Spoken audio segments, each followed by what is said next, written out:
ابھی موجودہ حالات فلسطین وغیرہ کے جو چل رہے ہیں، آپ دیکھیے ہمارے یہاں کے اخبارات حماس کا کردار ایسا لکھتے ہیں جیسے واقعی اسلامی ہیروز ہیں، لیکن جب حقائق آپ دیکھیں گے جانیں گے تو پتہ چلے گا کہ نیتن یاہو یعنی اسرائیل کے صدر اور ان کی ملی بھگت ہے، نورا کشتی ہے، دکھاوا ہے، لوگوں کو دھوکہ دینا ہے۔ ترکی اور ایران کو امریکہ کے خلاف اور ایران فلسطینیوں کا حامی دکھایا جاتا ہے، جبکہ انہوں نے آج تک ایک گولی نہیں دی، ہمیشہ ساتھ دیا ہے شیعوں کی۔ ایران میں اسرائیل کے اندر جتنے یہودی ہیں، اسرائیل کے بعد یہودیوں کی سب سے بڑی آبادی ایران میں۔ ایسی اور بھی بہت ساری حقیقتیں ہیں۔ مسلمانوں کا کئی مقامات پر آج کی تاریخ میں یہ لوگ قتل عام جہاں کر رہے ہیں وہ خبر میں بھی نہیں آتا۔ اگر ایک اخبار میں یا انٹرنیشنل لیول کی میڈیا میں کوئی خبر آ رہی ہے تو یہ بات دماغ میں رکھ لیجئے کہ وہ خبر یہودیوں کی چاہت کے بغیر نہیں آ رہی ہے، اور یہودیوں کی چاہت کے ساتھ عالمی طاقتوں کی خواہش کے مطابق اگر کوئی چیز آ رہی ہے تو ہمارے خوش ہونے کی ضرورت نہیں ہے۔ نیتن یاہو نے بتایا کہ یہ دیکھو ہمارے اسرائیلی 12 لوگ مر گئے تو ہمارے مسلمان جشن منا رہے ہیں، خوشی منا رہے ہیں۔ کتنی سطحی دماغ، کتنی غیر علمی، اور اب تک بار بار مارے ٹھوکے جاتے ہیں لیکن عقل نہیں آئی۔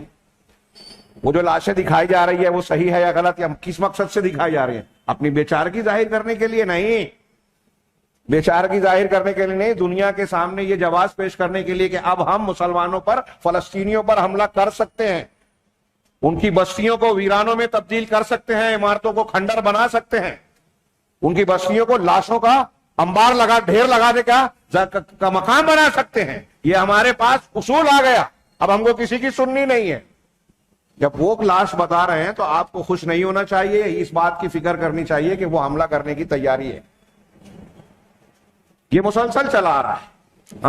افغانستان پر حملہ کرنا ہے تو امریکہ کے ٹوئن ٹاور پر حملہ کیا گیا، بعد میں مختلف تحقیقات آ رہی ہیں کہ اسرائیلیوں اور ان کے ہم نواؤں کی ایک سوچی سمجھی سازش کا حصہ تھا۔ ایک یہودی اس میں نہیں مرا۔ ہماری عقل نہیں آتی، ٹھکانے لگتی۔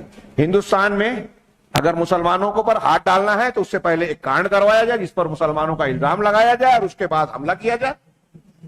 یہ مسلسل یہ تدبیر اختیار کی جاتی ہے، اور ہمارے یہاں جوش جذبے کا ایسا معاملہ ہے۔ یہ قرآن و حدیث اور صحیح منہج نہ ہونے کی وجہ سے صحیح فکر نہیں ہوتی۔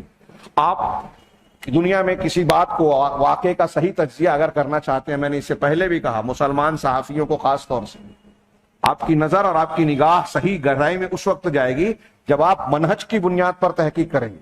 ایک آدمی، ایک گروہ اگر غلط ہے، مسلمانوں کا دشمن ہے، تو وہ مسلمانوں کے حق میں کبھی کام نہیں کر سکتا۔ اس کی کوئی ایسی خبر اگر آتی ہے جو مسلمانوں کے حق میں ہے تو آپ یہ کھنگالیے کہ پیچھے کیا مقاصد ہے، کیوں یہ مسلمانوں کی بظاہر تائید کر رہا ہے، اس کے پیچھے ضرور کوئی نہ کوئی سازش ضرور ہے۔ اور اس سمت میں سر فہرست تو مسلمانوں کی تاریخ میں سب سے نمایاں طور پر منافقت کا کردار نبھانے والا طبقہ روافض کا ہے، ایران کا ہے، جس نے کبھی مسلمانوں کا ساتھ پوری تاریخ میں نہیں دیا، مسلمانوں کے فائدے کا کام نہیں کیا، تو آج کیسے کریں گے؟ لیکن ہمارے ہاں تحریکی منہج اور بصیرت کے اتنے اندھے ہیں کہ انہیں اچھے برے اپنے پرائے کا بھی احساس نہیں ہوتا، شعور نہیں ہوتا، اور جب آپ جائیں گے تو دنیا کے فلسفے بگھانیں گے۔ یہ منہجیت کے فقدان کا نتیجہ ہے، چھوٹی موٹی بات نہیں ہے۔